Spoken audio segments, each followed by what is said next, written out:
Oi pessoal, eu sou o professor Zépica e hoje a gente vai falar sobre mais uma das atividades secundárias ou de apoio da logística, que é a atividade de programação da produção. Essa atividade, quem trabalha ela é o Balu, né? O livro que a gente tem utilizado de logística empresarial.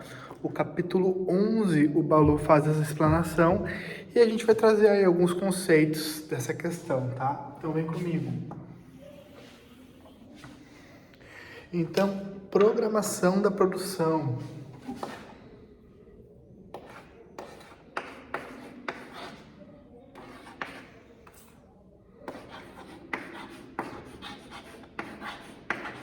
Programação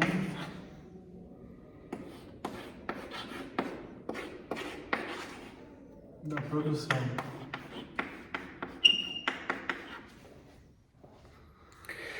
Gente, com relação à programação da produção, a gente precisa entender alguns aspectos, né, iniciais. O primeiro deles é o seguinte: a programação da produção é a ideia de quando, onde e quanto produzir. Então, esse é o primeiro aspecto, né? Quando, onde e quanto produzir. Decisões com relação a quando, onde e quanto produzir vão ser as decisões que vão embasar, tá, a análise e a busca por programação da produção. Outra questão é o seguinte: prover as mercadorias, os suprimentos de forma constante é uma grande tarefa da manufatura, tá? Só que assim, ao mesmo tempo em que a produção, a manufatura está interessada nesse quando, onde, quanto, a gente não pode esquecer que esse quando, onde, quanto tem um passo atrás quando a gente fala da questão do estoque do suprimento. Então, entender o quando que eu preciso do suprimento, entender o onde eu preciso desse suprimento e o quanto, a quantidade que eu preciso desse suprimento é uma tarefa da logística. Então, produção, ela tem aí dois aspectos importantes, né? Que é o setor de produção especificamente, da administração da produção, e o setor de logística. Quando eu falo de logística, eu estou falando de logística de suprimentos, ok?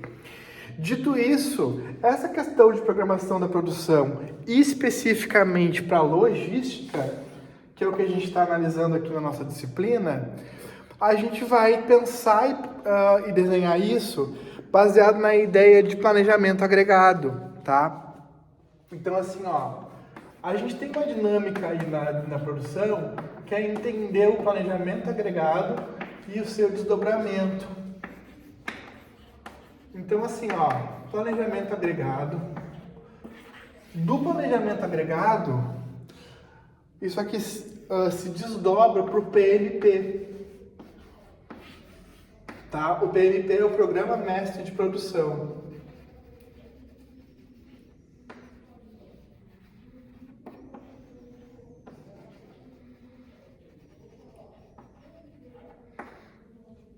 O PMP, ele vai se desdobrar no PCP.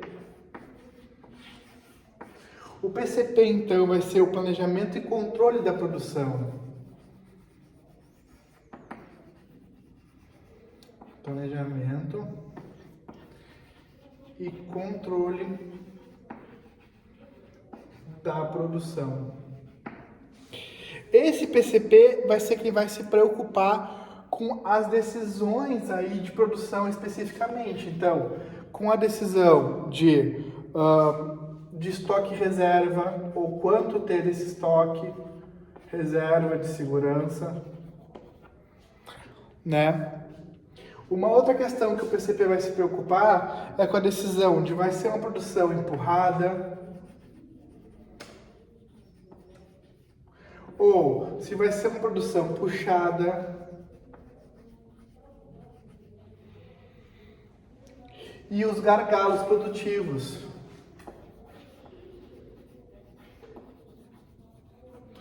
Onde que especificamente a logística está interessada? A logística está interessada nesse primeiro lugar aqui, ó, no planejamento agregado. nesse planejamento agregado, tá? Por que ela está interessada especificamente nesse planejamento agregado? Porque esse planejamento que vai acontecer, que vai pensar e que vai acontecer, olhando para o longo prazo, para o médio prazo do processo produtivo. Então, assim, vamos conversar um pouco mais sobre esse planejamento agregado de médio prazo. Esse planejamento da efetiva produção, tá? Então, assim, sobre o planejamento agregado.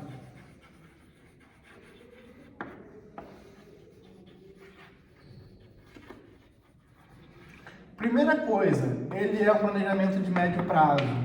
De médio prazo comparado com o quê? De médio prazo comparado com a ideia de pensar a produção no sentido estratégico, que seria aí um sentido de longo prazo, né, de um período comprido, e médio prazo comparado com o PCP, né, com um planejamento e controle da produção, que vão ser períodos muito menores.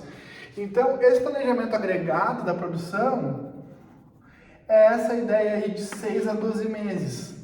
Então, de metade de um ano a um ano. Essa é a preocupação da logística do processo produtivo, tá? Para que a gente analisa e pensa e faz esse planejamento agregado? Para que a gente possa fazer o balanceamento da produção.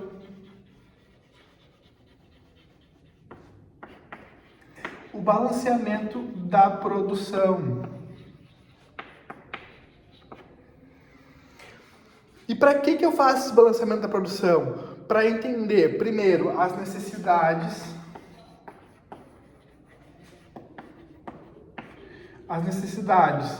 tanto de suprimento quanto de mão de obra necessária para aquele período produtivo, né? Então, as necessidades. E também entender se há alguma necessidade com relação à modificação das instalações.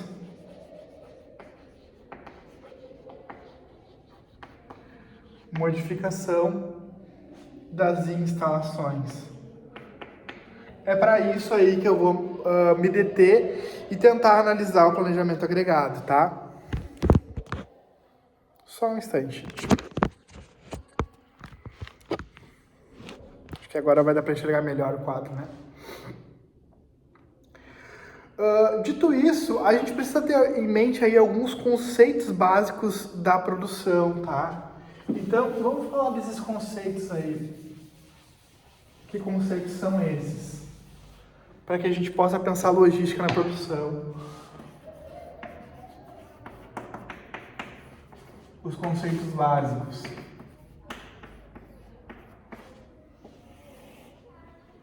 O primeiro conceito básico é o conceito de entrada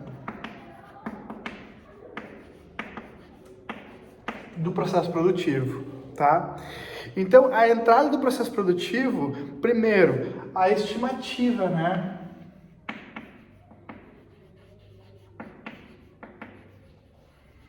A estimativa, tanto da demanda presente quanto da demanda futura. Então, a estimativa da demanda, tanto presente quanto futura. Tendo essa ideia, a segunda questão que eu preciso ter é o conhecimento do quanto eu tenho disponível, do que está disponível para mim agora. Então, assim, eu conheço a minha demanda para agora, eu conheço a minha demanda, eu planejo, eu prevejo a minha demanda para o futuro. Tendo essa noção, eu preciso saber o que eu tenho aqui agora.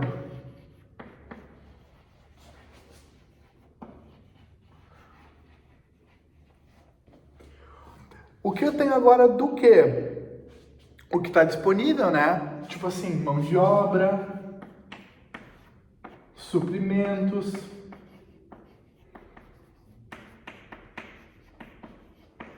que espaços da localização estão disponíveis para mim.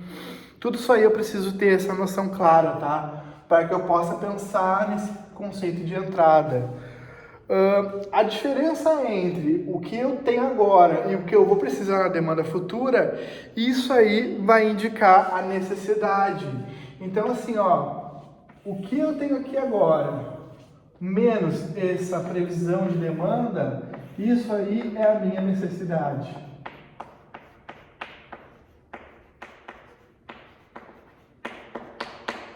tanto produtiva quanto de suprimentos, de compras e afins, tá? Então, assim, ó, como eu já falei, né, essas entradas, todas essas análises, elas são feitas para entre 6 e 12 meses, tá? É esse período aí que a gente está fazendo a análise. Tendo esse conhecimento do que eu preciso agora, do que eu preciso no futuro, do que eu tenho disponível, de quais são as minhas necessidades, eu preciso e eu posso explanar isso, né, essas especificidades da minha necessidade nas listas de materiais, que é o nosso segundo conceito básico aí. Então, nas listas de materiais. O que precisa ter nessas listas de materiais? Primeiro, precisa ter de forma detalhada as peças e os materiais necessários. Então, o detalhamento das peças e dos materiais. Só que assim, ó, isso aqui precisa estar bem descrito para mim com relação aos códigos de identificação.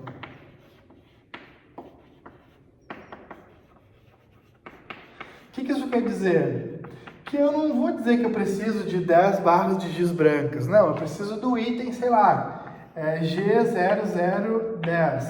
Então, assim, o código de identificação desse pedido vai me facilitar, né, na hora de fazer a compra para esse suprimento. Tendo noção do detalhamento das peças, dos materiais, através desses códigos de identificação, eu vou analisar o meu tempo de carência, que é o nosso terceiro conceito básico.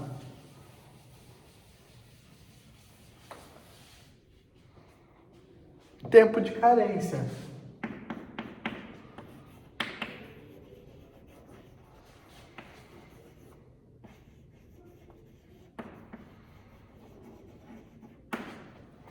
O que é o tempo de carência? É perceber e tentar entender o tempo que eu tenho no programa, tá? Para que eu consiga ter precisão, para que eu consiga ter eficácia. Então, assim, ó, na definição do Balu seria alocar o tempo suficiente no programa da produção para permitir a entrega dos fornecedores e produtos. Então, o tempo de carência é entender o tempo que eu tenho dentro da organização, né? Se ele é suficiente, quanto eu tenho de tempo a mais, né? E esse tempo a mais é o tempo que eu posso jogar e que eu posso gerenciar, que é o que nós vamos chamar de tempo de carência. Quando eu tenho um tempo a mais, um prazo maior, eu consigo pegar esse tempo e gerenciar, né? E aí eu consigo tomar decisões quanto à fabricação. Então, sabendo o meu tempo de carência, eu sei exatamente quando que eu tenho que fabricar as coisas. Dado um pedido, qual é a data de entrega desse pedido e quando é que eu tenho que fabricar, quando é que eu tenho que fazer isso. Essa é a ideia de precisão. Precisão, eficácia, tá, gente? Pensamos no tempo de carência, a gente precisa pensar numa função que a gente já falou e falou até de forma separada, mas que é muito importante, a gente sempre está reciclando isso, que é a ideia de custos. Os custos, nesse sentido aqui de programação, eles são extremamente similares aos custos que a gente já estudou em estoque. Tá? Então, assim, ó, considerações que a gente precisa fazer. Primeiro, quando o teu estoque, quando o teu suprimento chega antes. Se o teu suprimento chega antes, tu tem um custo aí de armazenagem, né? Então, o custo de armazenagem. Agora, se o teu custo, se chega depois, se isso atrasa, por exemplo, é o custo que a gente chama de custo da falta. Aí a produção fica toda parada, esperando alguma coisa acontecer para seguir, para tocar, né, a produção, imagina. A produção parada porque faltou, né? E aí quando falta, a gente não consegue ter a liberação adequada do pedido. E o terceiro custo aí é o custo do processamento de pedido. Então, cada pedido aí tem um custo, né? Uma nota fiscal, um faturamento a ser feito. São os 3 custos que a gente precisa pensar para pensar a produção, tá? E aí são as decisões que a gente precisa ter enquanto troca compensatória, né? Vale a pena comprar antes e armazenar, ou vale a pena esperar, comprar just in time, mas correr o risco do custo da falta. Só que a gente também não pode esquecer que existem formas de analisar esse custo de falta, que é, por exemplo, o leque com falta, né? O lote econômico de compra com falta, por exemplo, tu faz o cálculo e tu vê quando comprar isso com falta. Dito isso, gente, nós fechamos aí os conceitos básicos para entender a dinâmica da logística com a produção e a gente pode entrar efetivamente na programação agregada, né? Que é onde a logística vai auxiliar o processo produtivo. Entender logística, né? Vai auxiliar esse processo produtivo. Então, a ideia de programação agregada, os métodos, na realidade, né? De programação agregada.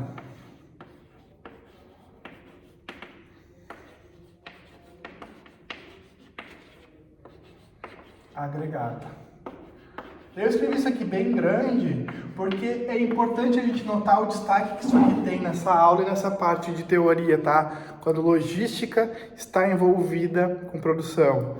Então, assim, para eu perceber e entender os meus métodos de produção agregada, primeira coisa, eu preciso entender a minha dinâmica de demanda.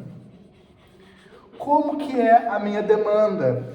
E a literatura vai nos mostrar pelo menos 4 tipos de demanda, né? Então, a demanda constante,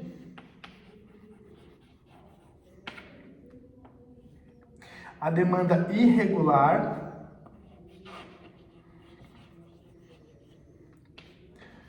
a demanda sazonal. Então, constante, irregular, sazonal e a demanda derivada também. E entender o que o meu produto é, né? E qual é a demanda que há para o meu produto. Então, assim, quando há uma demanda constante, é aquela ideia de ressuprimento contínuo, né? O produto está sempre sendo consumido, está sempre sendo necessário de ser resuprido dentro das organizações. Um exemplo clássico disso aqui é o creme dental no banheiro, né? Ou o arroz na cozinha, enfim, esse produto de alimento básico. Ele vai sempre ser necessário de ser produzido, de ser trabalhado, né? Como uma demanda constante. Papel higiênico no banheiro, por exemplo, né? Quantidade regular. Exemplos, né? Quando eu falo de demanda irregular, eu estou falando assim, alguma coisa acontece e eu preciso daquilo numa quantidade muito maior ou numa quantidade muito menor e o que está acontecendo não se sabe, mas, por exemplo, quando a pandemia do Covid entrou, né, se comprou muito mais papel higiênico, as pessoas tinham essa noção de que poderia dar alguma diarreia ao Covid, por exemplo, e fizeram esse arquivar de papel higiênico em casa, né, esse estocar de papel higiênico em casa, porque houve uma demanda irregular nesse item de consumo, tá? Quando eu falo de demanda sazonal, é essa demanda que para algum período do ano, para algum período específico, ela cresce, tá? Ou ela cresce ou ela diminui. E aí seria o exemplo de chocolate na Páscoa, de piscina no verão. Então, assim, vai haver um aumento, né, da demanda e eu preciso me organizar já pensando que isso é sazonal, que isso é para um período de tempo só. E a demanda derivada é quando a demanda ela deriva de alguma outra coisa, né? Então, por exemplo, se eu compro carro, às vezes a demanda derivada do carro poderia ser o pneu. Ou o iPhone, a demanda derivada do iPhone pode ser o carregador. Então, eu já sei que se a pessoa comprar um iPhone, por exemplo, provavelmente ela vai comprar um carregador, né? São os conceitos de demanda em primeiro momento. O segundo conceito para a gente poder pensar método da produção agregada é entender a natureza da produção.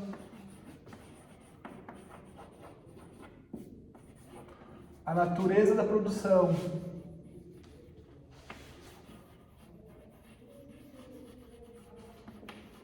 E a gente tem 3 naturezas da produção para pensar, tá?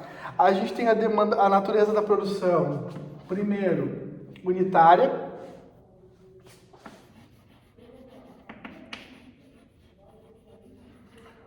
O que é essa natureza da produção unitária, tá?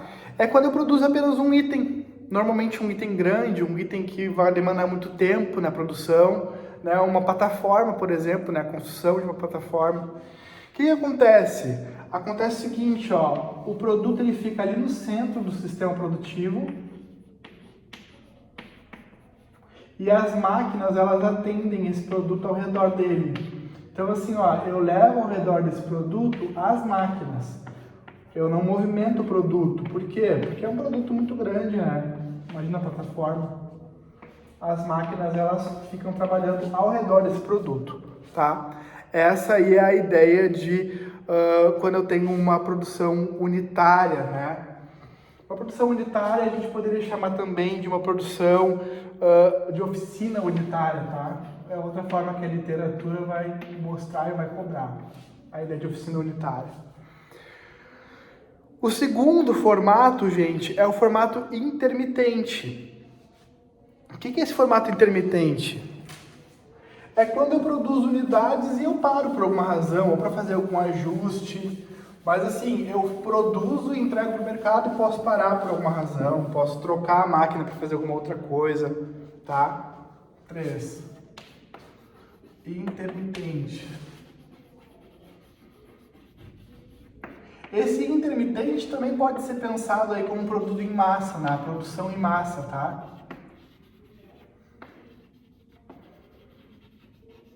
O que acontece na produção em massa, gente? A gente tem aqui uma entrada de suprimentos, né, dentro do processo produtivo.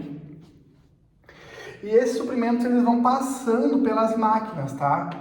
Máquina 1, máquina 2, 3, enfim. E vai sair aqui no final o produto.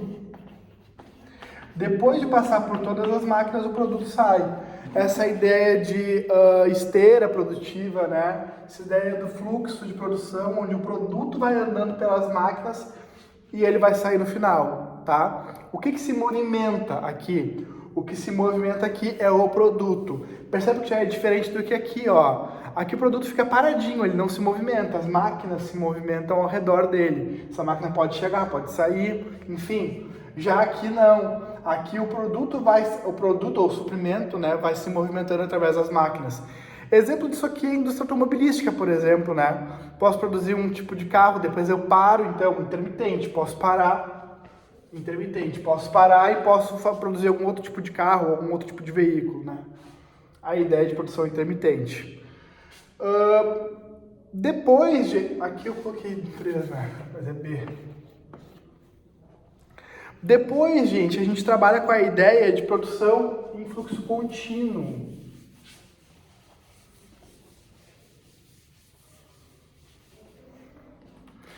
Produção em fluxo contínuo. O que acontece aqui? É quando nem mesmo o produto está se movimentando, nem mesmo a máquina. Imagina assim, ó, que tu tem uma entrada e um exemplo claro disso aí é o petróleo, tá? Tu tens uma entrada aí do petróleo, ele entra no sistema produtivo, tá? Então ele entra no sistema produtivo.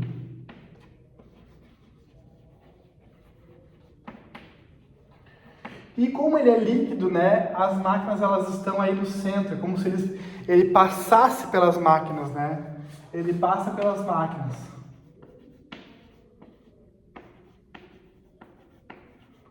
E no fim vai sair o produto terminado, né? Mas sempre de forma contínua. O que muda daqui para cá? Daqui muda que o produto ele vai passar por uma esteira, então ele vai passar por esse processo, vai terminar esse processo e ele vai ser conduzido para cá. Aqui já não é bem assim, né? Esse produto ele está passando pelo esse fluxo de maquinário, que ele é líquido, né? Então é diferente do que tu parar e fazer um lead time, por exemplo. Aqui tu pode parar, trocar a máquina, fazer algum ajuste. Aqui tu não consegue fazer isso, porque o produto terminando uma parte produtiva ele já segue dentro desse mesmo sistema para uma próxima máquina. É a ideia de produto no sentido contínuo, de natureza de produção contínua. Tendo isso em mente, aí tu consegue começar a desenhar, consegue começar a desenhar e pensar a tua programação agregada. Daí tu começa a conseguir ter em mente isso. E existem algumas formas de fazer isso, tá? Mas a gente vai trabalhar pelo menos com a ideia de gráfico de barras do Gantt e qual a ideia de MRP. Então, assim, ó, eu vou começar falando do gráfico de barras do Gantt, tá?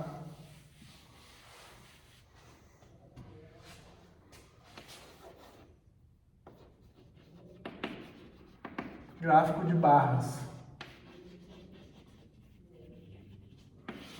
O gráfico de barras do Gantt, ele vai mostrar quando que os materiais precisam estar disponíveis e ao mesmo tempo que quando que aquela tarefa precisa ser executada. Então, assim, ó, só a nível de exemplo, né, ficaria vai virar uma tabela, né, uma tabela bem gráfica mesmo, com as atividades desse lado. E aqui os meses, tá? Os meses ou os anos, enfim. Então, o período que tu está trabalhando, né? Vou colocar 3 períodos aqui, ó. Janeiro, fevereiro, março. Então, imagina que a gente está construindo uma casa, que esse é o nosso sistema produtivo. Então, assim, ó, tu coloca aqui as funções, por exemplo, parte elétrica,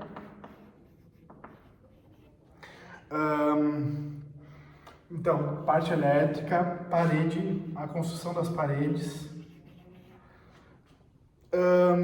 a pintura da casa,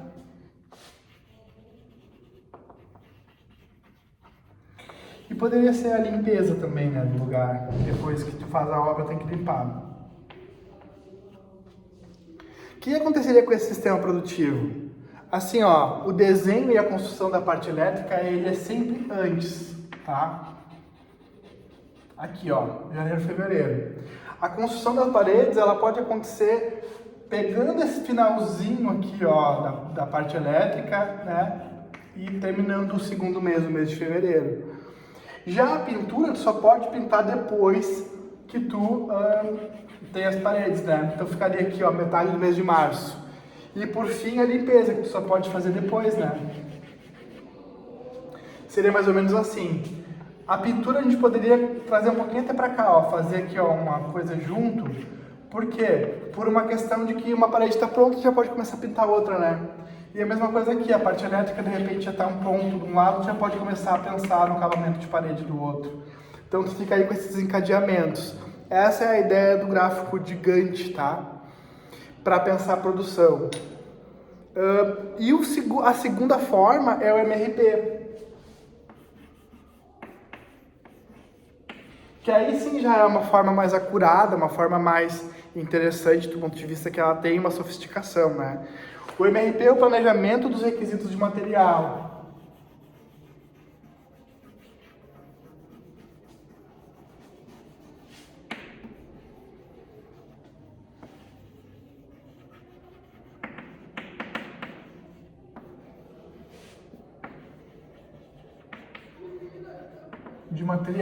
Tá? O que o MRP faz especificamente?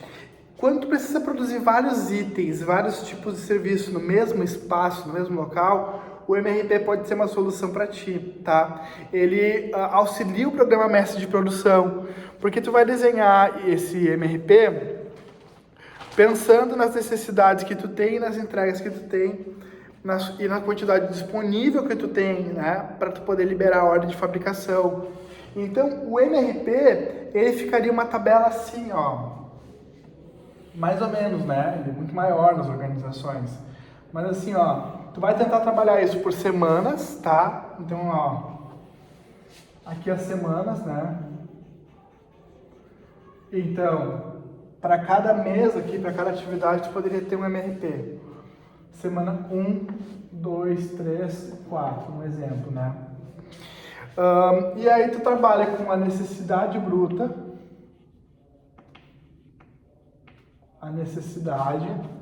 tu trabalha com a entrega programada,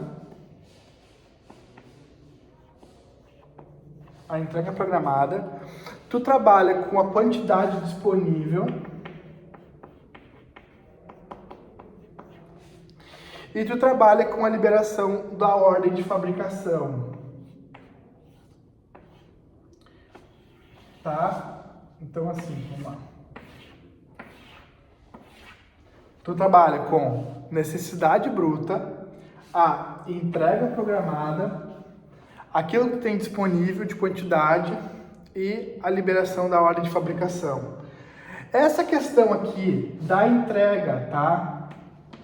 E essa questão aqui da ordem de fabricação são coisas que a produção vai definir, né? A produção, com as suas encomendas, com os seus ajustes, ela vai definir. O que interessa para nós em logística? Entender as necessidades aí de brutas, né, de produto, de produção e as disponibilidades. Então, assim, ó, vou dar um exemplo aqui só para a gente poder entender isso. Imagina que tem uma necessidade de 100 itens aqui, 150 itens aqui na segunda semana e na terceira semana 120 itens, tá? Um exemplo. E aí tu começa esse teu MRP, rodar esse teu MRP com 400 unidades prontas, tá? O que acontece? Tu tens 400 unidades prontas. Já na primeira semana, tu não tem mais 400, porque tu tem 400, tu precisou de 100, ficasse com 300. Chegou a tua semana número 2, tu teve uma necessidade de 150 unidades produtivas prontas, né? Tu tinha 300, ficasse com 150. Aqui tu já pode estar tendo necessidade de ordens, né? De liberação de ordens. Porque olha só, a partir do momento em que tu vai para a terceira necessidade, tu tem 150, tirou 120 unidades da necessidade, ficasse com 30. Tu já não, se aqui for uma demanda de 100, por exemplo, ó, tu já não tem como atender. Então tu já vai liberar uma nova ordem de fabricação aqui, tá?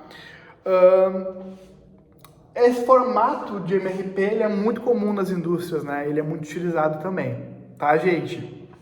E por fim, a gente não pode esquecer do sistema Toyota, né? Da forma de fazer esse planejamento e pensando na utilização do Kanban. Então, assim, não pode perder de vista a ideia de utilizar o Kanban. O Kanban é como se fosse um cartão, tá? A tradução literal dele é cartão. O que acontece? É a ideia de puxar, né? Então, assim, ó, tu tens aí o teu estoque, né? Tu vai utilizando esse estoque. Assim que há necessidade de estoque, tu libera o cartão para esse quadro, esse grande quadro, né? Então, assim, imagina as fileirinhas de cartões aqui, ó. E aí, por exemplo, eu precisei de uma quantidade X de itens de plástico. Um exemplo bobo aqui, de plástico. Tu vai lá e tu coloca o cartão aqui para liberação. Eu precisei de uma quantidade X aí de borracha. Vai lá e coloca um outro cartão. E tu vai colocando esses cartões nesse quadro e esses cartões vão sendo atendidos aí pelos teus fornecedores, né? Tanto a questão interna da gestão desses materiais, quanto também a gestão externa, tá? Desses materiais. Então, assim, ó, com o Kanban no sistema Toyota, tu tem uma produção extremamente flexível. Primeiro, por quê? Porque tu mantém o mesmo ritmo de produção, né? E tu não faz grandes ajustes, né? Tu tem uma saída sempre previsível, porque tu não faz grandes ajustes. Tu sabe o ritmo que as pessoas trabalham, tu sabe como que elas estão trabalhando, e tu já entende esse ritmo produtivo. Então, assim, ó, tu não vai te deparar com uma parada brusca ou com uma velocidade maior. Tu tens essa questão bem planejada, tu tem uma saída bem previsível. E a segunda questão é que, assim, ó, tu não produz todo o produto por muitos dias, né? O que é muito comum naquele sistema mais mecanizado. Então, no sistema mecanizado, tu faz, tipo, num dia tu faz só atividades que envolvam plástico, num outro dia tu faz só atividades que envolvam borracha, no outro só atividades que envolvam metal, e aí aquilo fica dias e dias e dias, tá? Sendo utilizado e aquilo dá um trabalhão. Só que aí é um formato de produção empurrada, né? Porque tu consegue fazer menos ajuste de setup, por exemplo, e fazendo menos ajuste de setup, tu tem aí uma qualidade de menor custo, né, na tua produção. Só que aí tu fica com estoques enormes, né? Na ideia do Kanban, não. O pedido chega e tu vai tentar produzir ele num espaço de um dia, fazendo todos os setups necessários, né? Para que tu não fique parado, para que nada fique parado, para que tu não fique tendo que colocar coisas guardadas, né? Não trabalhar com a ideia de estoque, não trabalhar com a ideia de mobilizar teu capital em itens de suprimento e em guardar suprimentos, tá? E a terceira questão para considerar o Kanban, e essa é a mais importante do meu ponto de vista, é a ideia de trabalhar com o fornecedor muito perto. com fornecedores bem perto, bem próximos, tá, de ti. Porque assim, ó, a partir do momento em que tu gera essa ordem, o fornecedor ele tem que estar bem atento para poder te entregar isso aqui, para poder te dar isso aqui, né? Levar para ti na organização. Se ele é um fornecedor muito longe, fica mais difícil tu conseguir operacionalizar o teu Kanban, tá? Essas são as considerações que eu tenho para fazer, que a gente faz aí, quando a gente fala de programação de produção para logística. Isso aqui está no capítulo do Balu, tá? Logística empresarial. Vou colocar aqui na descrição do vídeo esse capítulo para quem quiser fazer download, tá? Valeu, gente, um super abraço, obrigado para quem assistiu a aula aí, tá bom?